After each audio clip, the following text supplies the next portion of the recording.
Happy Monday. That means it's time for one of my favorite times of the week, and that is to talk about charts with Mr. Dan Murrell. That's right. It's charting the box office. So much box office. And you know what, Dan? Or so little, depending on who you are. If you're Han Solo. Yes. Yeah, you know, the bad news for that solo flyer is the good news, as it turns out, for different Marvel characters, be they Fox or Disney, for Deadpool and Avengers, respectively. Let's look at what happened. That's true. Let's look at the box office. We talked last week about Solo's low debut. We said, let's take a look at the numbers. Well, Solo had about a 66% drop, 65% drop, which we talk about sometimes as a steep drop for a movie that debuted over $100 million. Right. The difference being, Solo did not have an opening 3-day, although it was Memorial Day weekend, did not have a 3-day opening weekend over $100 million. For it to debut at $84 million and to take a 65% drop, as you saw, it had competition from week 3 of Deadpool 2. So not a good debut. Its only hope was, there was a lot of talk from people saying, help me, Obi-Wan Kenobi. I saw that in your eyes. Its only hope you were seeing correctly. Was word of mouth, and that people would say like, "Hey, I know, think about Solo. Go see it. It's a really fun movie. Blah blah blah. Get people to go see it." Didn't happen. Yeah. If the word of mouth was out there, it didn't encourage people to act, and so a 65% drop on top of a bad opening. Somehow the news gets worse because it is an even worse outlook when you look at it overseas. All of the overseas markets domestically this weekend that Solo was released in, it took $30 million. Not each, total. Yeah. $30 million total from every market around the world where it was open that was not the U.S. Giving Deadpool the opportunity to leapfrog back ahead. That's right. Deadpool 2 actually earned more money internationally this weekend than Solo did because it opened in Japan. So Solo is in very bad shape. The hope that it would come back in the second weekend, that word of mouth might triumph, did not happen. 65% drop. A lot of people said like, oh, isn't that normal? It can be normal. That's a fairly severe drop for a movie that opens at, number one was like $120 million. Deadpool 2, for example, dropped 65% in its second weekend. The difference being Deadpool 2 opened at $125 million, not $84 million, and it's been holding really well. As we've seen, it's at number 2 again, and it's tracking just about $30 million behind the original Deadpool movie, which was a huge breakout hit. Yes. So it's not just the percentage by itself, it's the percentage on top of the opening, on top of the overall gross, on top of the global gross. There's no good news for Solo in any of these numbers, and we're going to break down in a second about why I think Disney should really take a look at this and weigh their options, because I think they have some real reason to look into, like, not just the rumors, not just forums on the internet, not just Twitter, the actual numbers, and be a little concerned about their path going forward. Yeah, I mean, I know that we've been talking a lot about it recently. I have not been here, and certainly this has been the scuttlebutt in the industry of late. 65%, as you said, is around what the last 2 Star Wars films dropped in their second weekends. However, they didn't have the contributing factors in the sense of Solo's budget ballooned because they basically had to shoot the movie twice. There are some saying that it has a budget that is either on par with The Force Awakens or more. There are some people saying this could have been the most expensive Star Wars movie ever made, which means, again, looking at these second weekend numbers, it's now almost guaranteed to be the first live-action Star Wars movie to be theatrically, you could label it a flop. So it would be, because it's going to lose money. There's almost no chance. There's almost no chance that it will recoup its money, because it's $250 million roughly for the production budget, plus roughly if you bring in marketing and distribution, it goes to $400 million. It's maybe going to make $450 total in its entire run. People are guessing maybe that. And at that point, you have lost money because you need to double the production company budget in order to even make the money back. You're looking at the last couple of Star Wars films hitting $1 billion. This is I know, even you're like, it's still making a lot of money. It's still a very bad news for Solo. Not good at all. And I know you guys prognosticated about it's a prequel, which is inherently maybe not that interesting for fans, because we know what's going to happen. It opened on Memorial Day, which is traditionally not a great weekend for movies. It is, I think, another contributing factor. It was riddled with production problems, which made fans less interested. Some people talk about the impact of Jedi But the other thing about Solo that's fascinating to me is that it is in a way, a very niche movie. It is very much a fan film, and in that way, perhaps the only way to make that work is for Lucasfilm to put a budget cap. Well, it's a fan film, They but couldn't also, in this case. a lot of what you're hearing, I think, and seeing in the box office results for a lot of fans is it's a fan film that the fans never asked for. Right.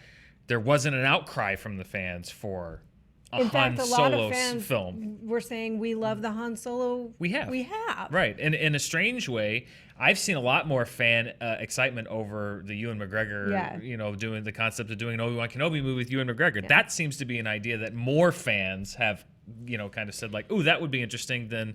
So in a way, it was a movie that was aimed at the hardcore Star Wars fan that at the same time, many hardcore Star Wars fans said, I don't think I want it. Yeah, and it's like hitting those sort of, and we've talked about this before in terms of the movie, that it's hitting on all of those nostalgia buttons and counting on that. Well, at a certain point, I'd be curious to see if, like some other genre films, they make so much money out of the gate and for certain types of those entries, but you may just have to cap. You may just have to cap how much those really can return and then cap those budgets. But anyway, they couldn't in this case. Other movies did open this week. That's right. Adrift was the top new movie. It opened in at $11 million. That came in reportedly at about a $35 million budget. So STX is going to want that to have some pretty good sea legs in order for them to be a little happier. Just because $11 million off 35, it got a B cinema score, so that indicates the audiences might not be telling their friends to rush out and see it. So that's a movie that I think STX would have liked to have seen more from in its opening weekend. We'll see how it does, but it's got a little bit of work to do to recoup some of that investment. And then Infinity War fell to 4th place, but it's going to pass Jurassic World this week to become the 5th highest grossing film of all time domestically. And, we did a whole thing about if it's going to be able to break the $2 billion mark worldwide. We don't know. The fact that Solo is taking up so little real estate in the global space has left an opening. It's only about $30 million-ish. There's a lot of, depending on who's reporting the numbers, because there's so many different ways to report the global box office, but about $30 million away from breaking that $2 billion mark. So it looks like that's going to be a lock in the next week or two. The next question is going to be, does it top The Force Awakens to become the 3rd highest global grosser of all time? We'll have to wait and see. And then Book Club has been a nice little sleeper summer hit. It held in really well. It dropped 30%, still in the top 5. It is now the highest grossing non-comic book movie of the summer. It's going to break the $50 million mark. And again, we talked about, I don't think you've been here while Book Club's been open, but it opened to about $13 million. It's now close to 50.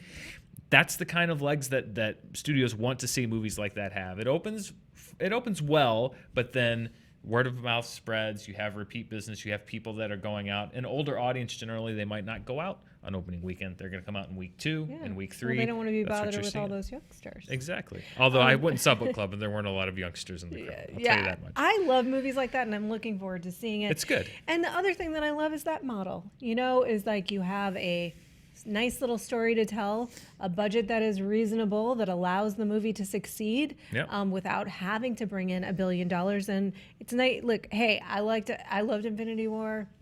I like Deadpool too, and I like those films exist. But we need a little bit more. There is going to be a couple of. I'm curious what you think, Dan. Now we know that these other films are facing competition in the next couple of weeks. We have Ocean's 8 opening up. We're going to have Incredibles 2 opening up.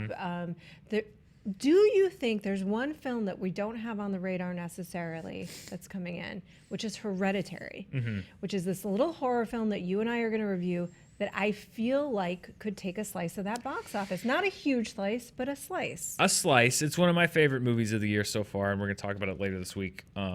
Here on Screen Junkies News. I don't know if it is quite mainstream enough I think it could surprise a lot of people in the sense of, a movie that is very low budgeted, but I don't see it having the breakout potential of a movie like, say, A Quiet Place or even Get Out. I think that, I do think it could surprise a lot of people. I don't know. It's a very complex film, but not impenetrable.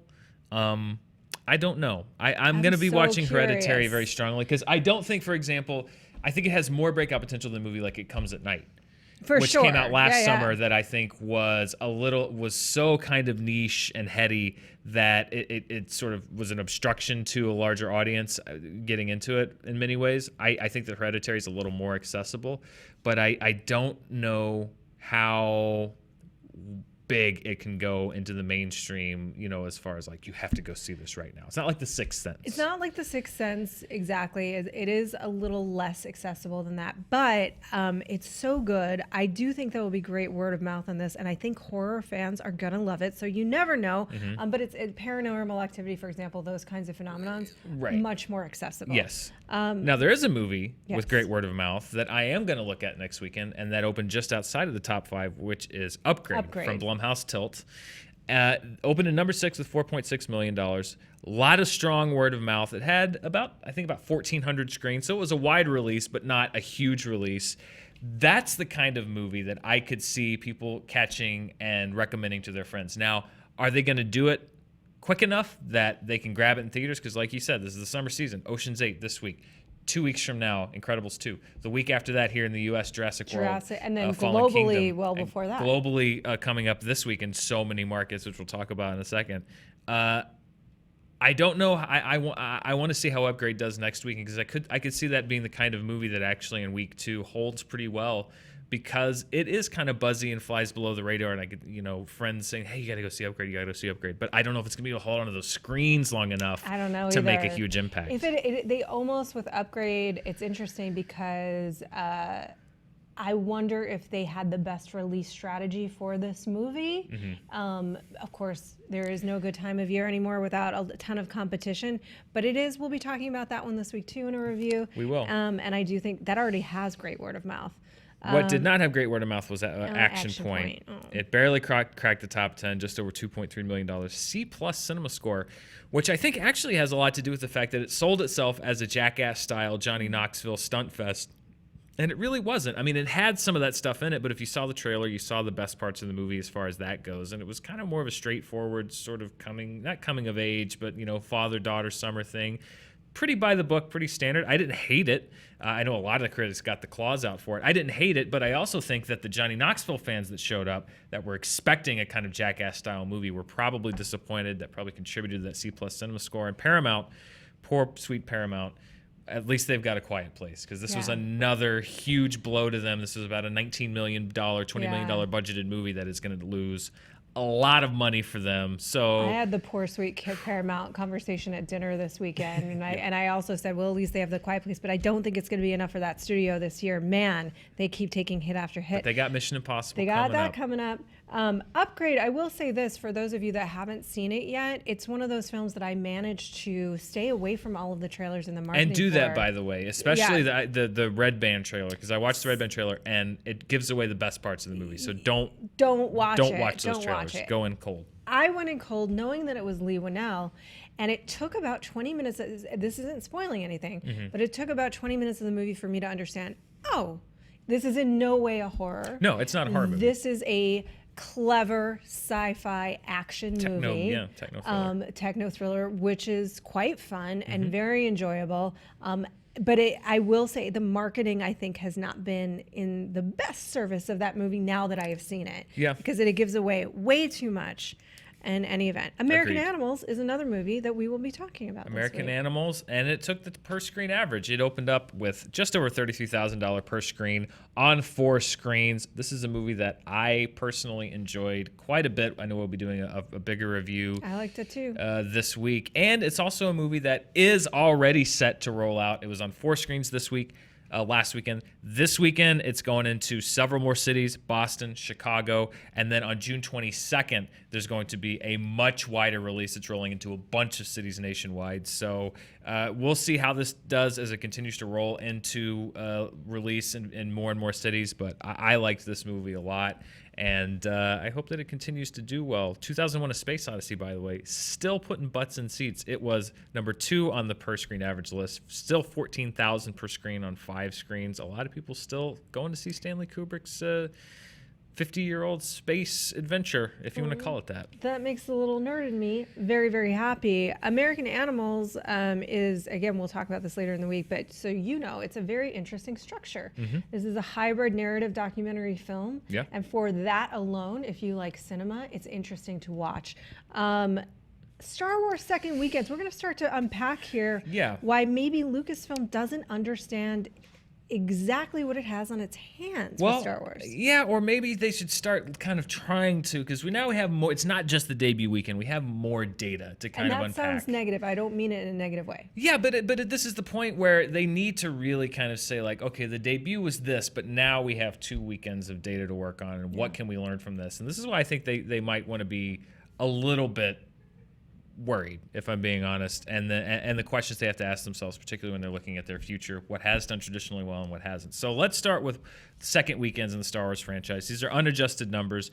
Solo was not in the top 5 as far as domestic goes in the second weekends. You have the 3 Disney films so far, and 1, 2, 3, and then Revenge of the Sith and The Phantom Menace. Solo actually ranked 7th on those lists behind all the prequels, ahead of Return of the Jedi. However, Return of the Jedi has 35 years of inflation on its side. It would blow Solo out of the water. And Return of the Jedi was on about 1/4 of the screens that Solo was when it was released. The per-screen average, I think, was like $5,000 in 1983 money. So, and the when you adjust, it's actually it would spank Solo. Oh, easily. And the reason why a lot of these lists that we're going to look at, you're not going to see Star Wars and you're not going to see The Empire Strikes Back on those lists. And the reason why is, when comparing these films and how they did on release, both Star Wars and The Empire Strikes Back, neither one got what you would call a traditional release. Star Wars opened in very few theaters.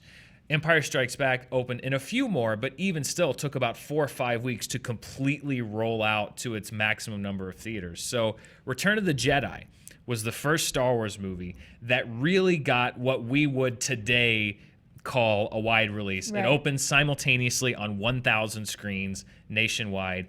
That's the numbers that I'm kind of looking at to compare Solo and kind of see how it stacks up against the other Star Wars movies, because those are the ones that got, what you would call a traditional release. If you threw in the numbers from Empire and Star Wars, it would be much, much smaller because they were playing on far fewer screens. It was a different time. It was a different release strategy. And the global picture is I know we're not even looking at that, but add into that, the global picture is very, very different today, clearly, than it was. Let us look at weekend drop-offs. So this is an alarming stat, I think, if you work for Lucasfilm. This is the biggest drop-offs on the second weekend as far as percentage. So the percentage from its opening weekend to its second weekend. As you can see, Solo had the second biggest drop-off week to week. It dropped off 65% from its debut. The Last Jedi is the only movie that had a bigger second weekend drop-off. However, that's just the second weekend, by the way, not week. I had to sort of shorten that. However, there's a caveat to that, which is that on The Last Jedi's second weekend, the Sunday was Christmas Eve, which is traditionally a very low-attended movie day.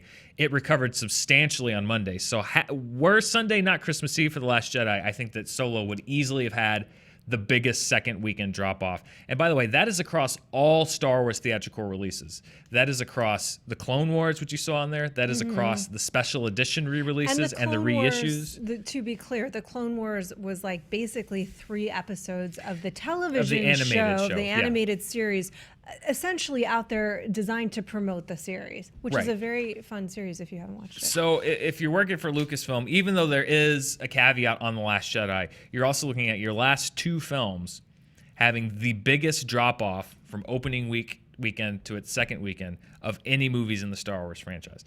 That has to raise a couple red flags for you because, again, you don't want to see those numbers. It's great to have a big opening, but you don't want to see a drop-off like that because that indicates that while there may be initial interest, there's not much interest beyond that. And that's not great in the long run when you really want to rack up a big gross. And by the way, it also just indicates an audience that's not very interested in your movie other than the fact that it's playing. Yeah. And they can buy a ticket for it. Which for a Star Wars movie is shocking. Now it's going to be less and less shocking as we get more and more films. But here's the other thing is that when The Force Awakens was released, it was also a 2.5-hour movie. So it could play less. We've talked about this before, on fewer screens for a shorter number of runs per day. And it was facing the surprise hit, 2 surprise hits, Jumanji and The Greatest Showman. Han Solo had I mean, yes, it has Deadpool, right? But it has Deadpool in week 3.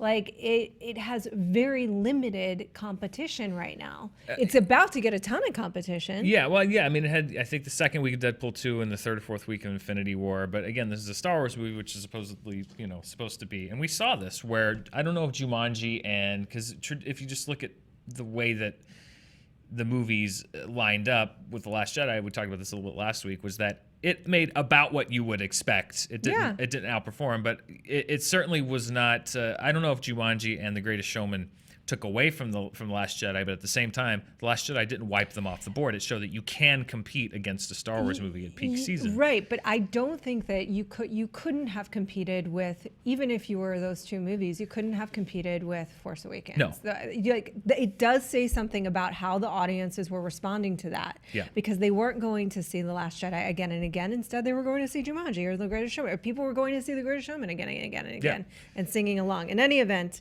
this has impacted already.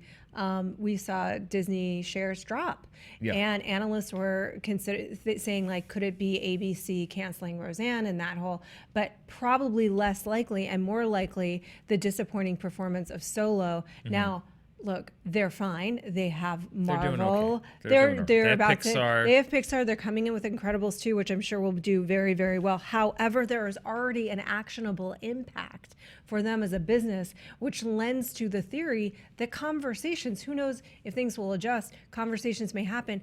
At the same time, these movies are such a small slice of the money that they make, oddly enough, as a business. You wouldn't think that, but it is, and particularly Star Wars is worth so much in merchandising in the parks and so on. So I hope they have a conversation for our sakes as moviegoers. Yeah, and again, just looking at these numbers here, last week we looked at how movies had done through 4 days of release because they weren't. Again, we have a bigger actionable set of data, so this is kind of complicated. But this is how each Star Wars movie that's gotten a wide release, live action, has done through 10 days, and these numbers are adjusted for inflation because I kind of wanted to see how these movies stack up if you put them on an equal ground as far as money goes. Again, Force Awakens, Star Wars and Empire are not there because they did not get a wide release. These are Star Wars live action movies that got a wide release. If you look through 10 days, Force Awakens, Last Jedi, Rogue One, 3 of the top 4 there, Episode 3, Attack of the Clones, Phantom Menace. I mean, first of all, Solo, through 10 days, barely outperforming Return of the Jedi, which was on less than 1/4 of the screens. We're going to see in a graphic in a minute just how far behind it may eventually end. But again, it just goes to show you how below the mark Solo is performing compared to even the Disney movie. It's doing, almost less than half of Rogue One, which came out 2 years ago. Far less than The Force Awakens, far less than The Last Jedi.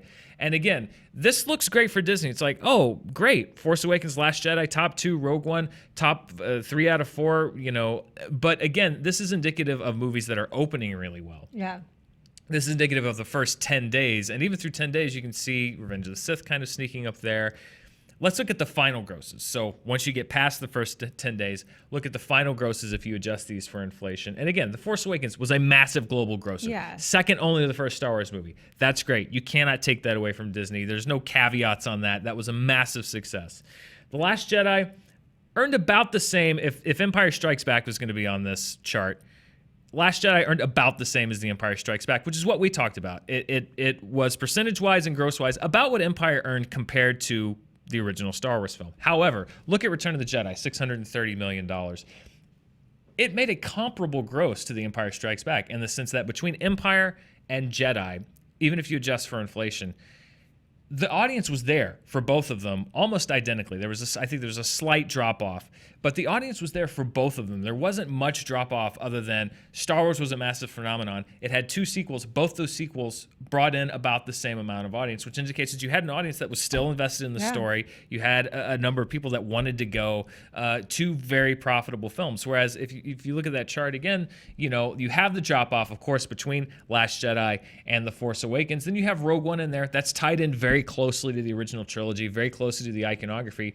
Solo, A Star Wars Story, is gonna finish last on this chart. I mean, this is domestic. It's going to be last, and it's not even going to be close. It's going to be in the basement. Dead last. It's going to be dead last. It's going to be in the basement of this chart. And again, if you look at the ones that are kind of on the lower end of the spectrum, Episode 2, Attack of the Clones, over $100 million less than Revenge of the Sith. Again, if you're looking at where the fandom was at that time, it's between Phantom Menace. It's a very polarizing film. You're not yet at the end. It's kind of a middle film. So you're seeing that Star Wars fans kind of tend to lose interest when you're sort of in the middle of something. Yeah.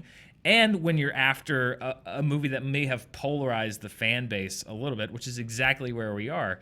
The difference being that we're about to end one trilogy, and there's no real roadmap exactly to how the next thing is going to work. Well, and the crazy thing, too, in looking at that, if it's very obvious, is that the curiosity factor is what plays a huge role in terms of... Not that one. Wait, what's going on?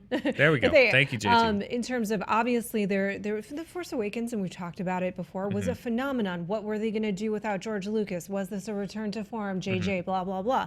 Phantom Menace, the same thing. That was a long time, but there was a phenomenon around that film coming up. So my question is, they've got planned that we know of. We have the Rian Johnson 3 that are separate, right? We have the solo stories, a number of which have been discussed at this point, including potential Han Solo sequels, which we will not see very clearly, just based on the factual evidence of how much money they've made. And it's a curiosity to me. They have the Benioff and Weiss, and then they have the live action series. So I will be honest, this is an anecdotal point of view, am still excited to see this next Star Wars film, the third in the trilogy. But I do wonder if, and I think that Lucasfilm will look at this as an outlier. I think that their perspective, if I'm honest, I think their perspective is going to be, you know, we had trouble with those first 2 directors. Ron had to come in and fix it. We knew this wasn't going to be a big hit. It is what it is. It's an outlier. We're still Star Wars. I think that would be very foolhardy. I agree. And at what point did they say we can create 2 new trilogies or series with these other creators that are going to get fans back on board? Well, I mean, looking at... And I hope that... I want movies to be good. Looking at all of these numbers, I think there are several potentially scary conclusions you could draw if you were Disney. And again, this is why I would be worried. One conclusion you could draw is that the episodic films, basically the ones that are related to the original trilogy, are the only ones that you can consistently rely on. We've now seen Rogue One, which did really well, Solo, which did not do really well.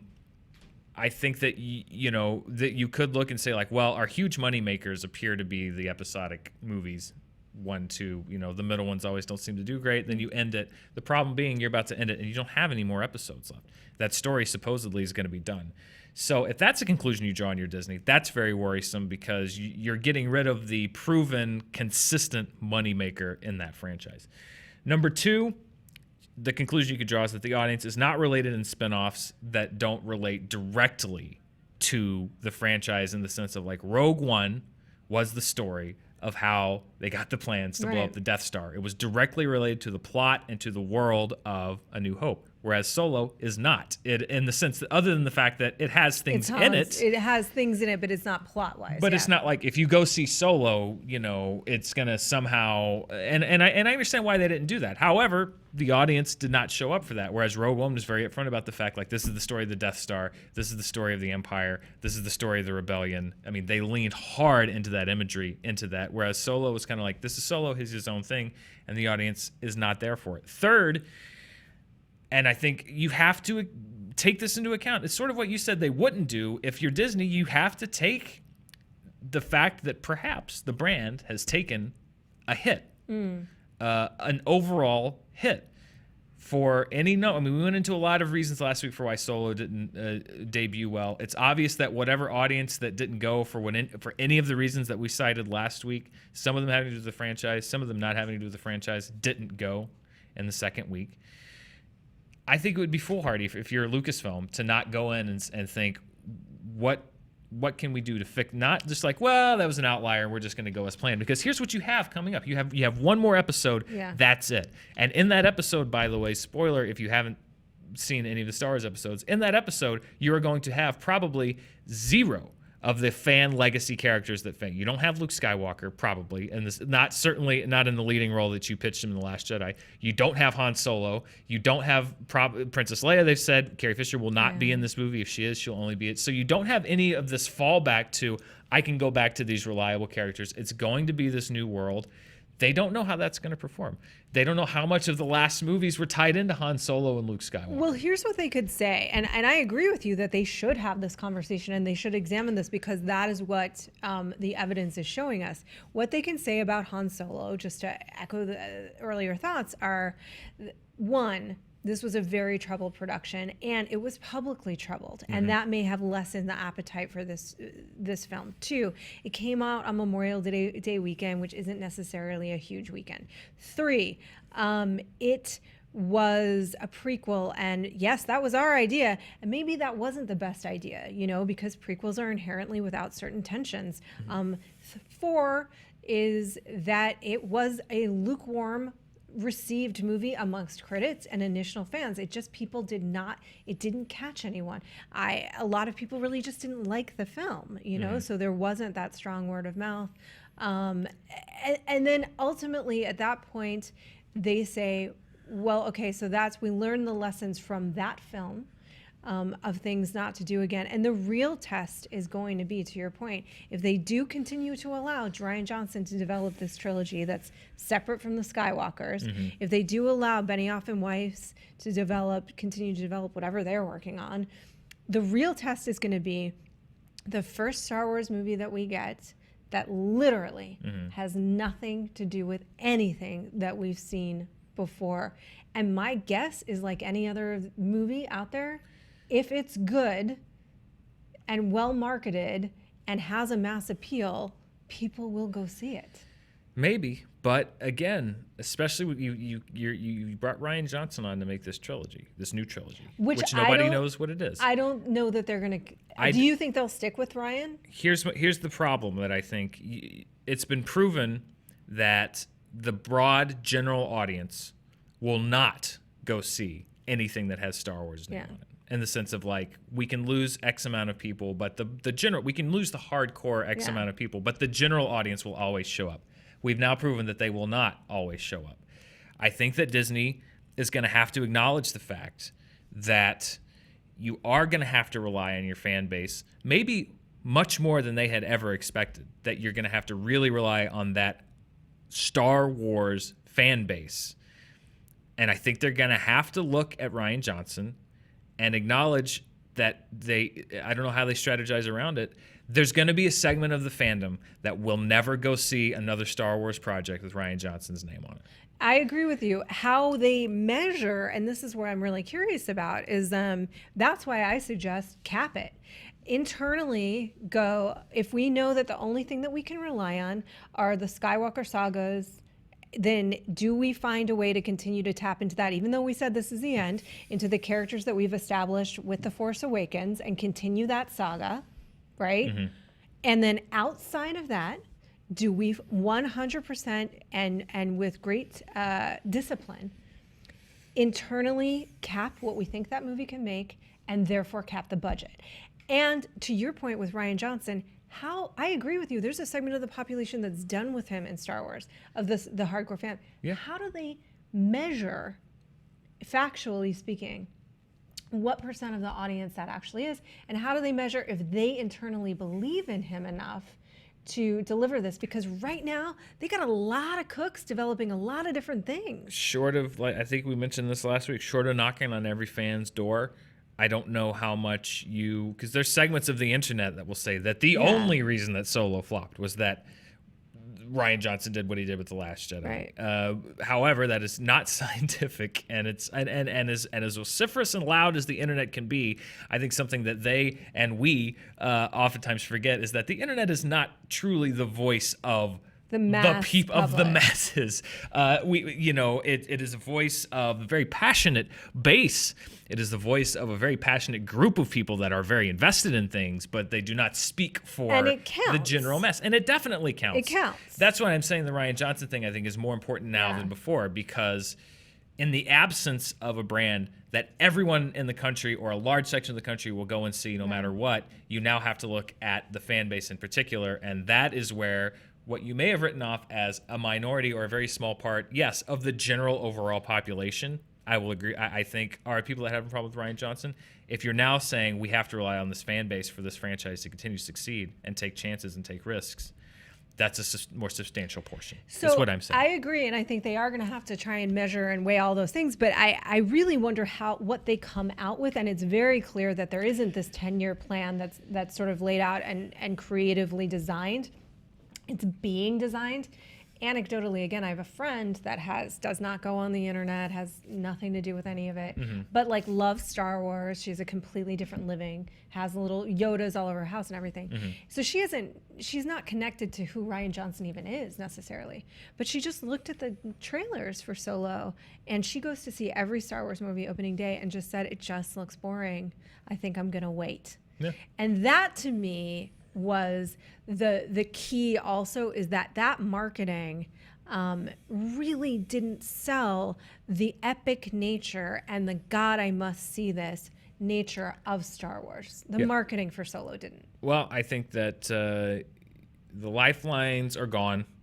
The hope for Solo, I think that a lot of people had thought maybe the word will get out and we'll have strong legs on this one. The hope on that is gone. So Disney is now, I think, in the replanning and rebuilding phase. And, I think the one thing that we can draw looking at these numbers and the performance is that they have a lot of strengths with the Star Wars box office, and they're about to run out of them. I think so we'll see what happens next. I wouldn't be surprised if they do move away from some of the creators they've announced that they're on board with in terms of developing films for them. And depending on what happens with this next episode, try and rep in JJ to really steer the ship for a while. I would not be surprised. We'll see. We'll see. All right, well, let's look at the domestic box office. We've been talking for a while. Let's look at the domestic box office here in the U.S. Solo is up to number 5 at $148 million, almost under $50 million. Ready Player One, Peter Rabbit, take a drop. Deadpool 2 now guaranteed to outgross Solo both domestically and worldwide, which if you'd asked me if that was going to happen 3 weeks ago, I would have said you're crazy. But the Merc with the Mouth is going to Merc Star Wars, and definitely, I mean, I don't see a reality where there's no way. There's no way that Solo outgrosses Deadpool 2, either in the U.S. or worldwide. So, your brand is only as strong as your latest movie, more and more. That is crazy. And that's what's going to happen. The R-rated hard R Deadpool 2 takes down family film, Star Wars family film. Okay, let's look at the world. Worldwide, Deadpool 2 jumps into the 3rd spot, as we mentioned.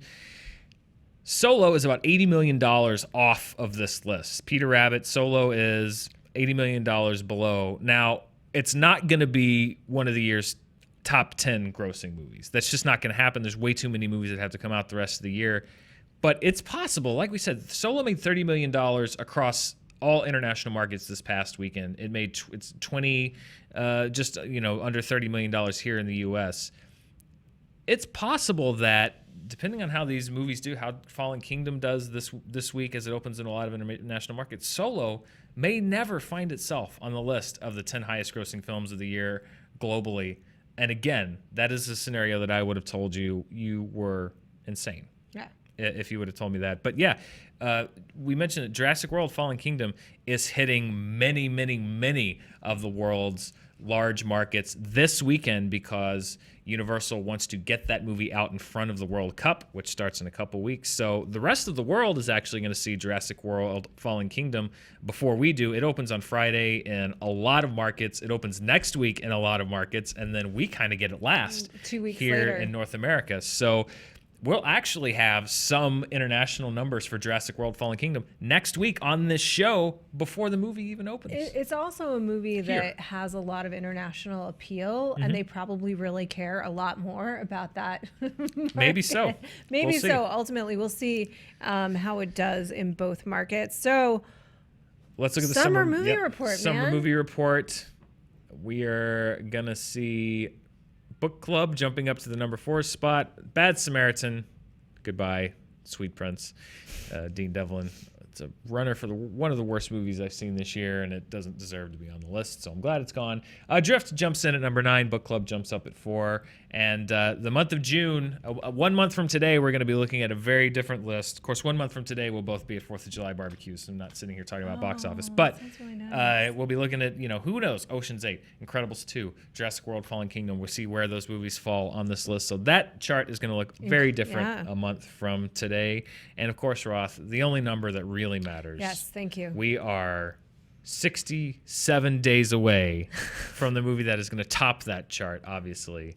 The Meg opens in theaters here in the U.S. 67 days from now. Oh, I can just feel the water. I can taste the salt in the air. The shark fins cruising through that water. Yeah, Meg, 67 just days that away. Sweet spray of ocean mist. Yep. Just as he crests above. Yes, it's going to Salty be Jason amazing. Statham sweat. She, I suppose. I don't know if the Meg is a boy or a girl. Spoiler alert, I hope we find out. I hope we find out. And what are you going to do if it's a huge surprise, massive hit?